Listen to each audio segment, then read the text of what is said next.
ప్రియులారా, మన ప్రభు అయిన యేసు క్రీస్తు నామంలో మీకు శుభోదయం. ఆయనను గూర్చి అనుదిన ఆత్మీయ ఆహారం, జూన్ 15 సోమవారం. నేటి మన ధ్యాన లేఖనం అపోస్తలుల కార్యములు 26వ అధ్యాయం 13వ వచనం.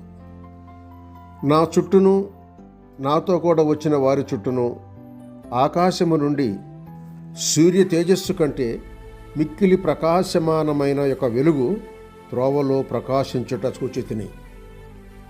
వ్యాఖ్యానాంశం వాక్య తేజస్సు. వ్యాఖ్యానాంశం వాక్య తేజస్సు. వ్యాఖ్యానం: సూర్యుని వెలుగుగాక వేరొక వెలుగు లేదన్న వారికి ఈ వచనం ప్రతికూలంగా ఉంది.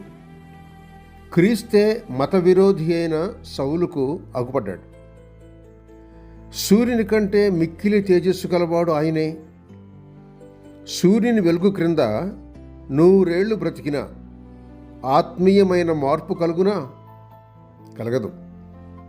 సూర్యుని తేజస్సు గొప్పదే, కానీ క్రీస్తు తేజస్సు ఎదుట అది నిలువలేక పారిపోవాలి. ప్రకృతి కంటే ప్రభువు హెచ్చైనవాడు. క్రీస్తు యొక్క గొప్ప తేజస్సు పౌలు మీద పడగానే ఆయన మారిపోయి తాను పూర్వము ఏ మతాన్ని పాడు చేశాడో దానినే ప్రకటించుటకు ఆరంభించాడు. గలతీయులకు రాసిన పత్రిక 1వ అధ్యాయం 24వ వచనం చూడండి. ఇలాగు మారిపోయిన సౌలులో దేవునికి గొప్ప మహిమ కలిగాను.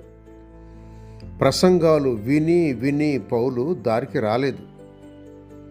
మహిమగల ప్రభువు దమస్కు మార్గంలోనే తన్ను తాను ఆ పరమ పాపికి ప్రత్యక్షపరుచుకున్నాడు. కనుక సౌలు మార్చబడ్డాడు.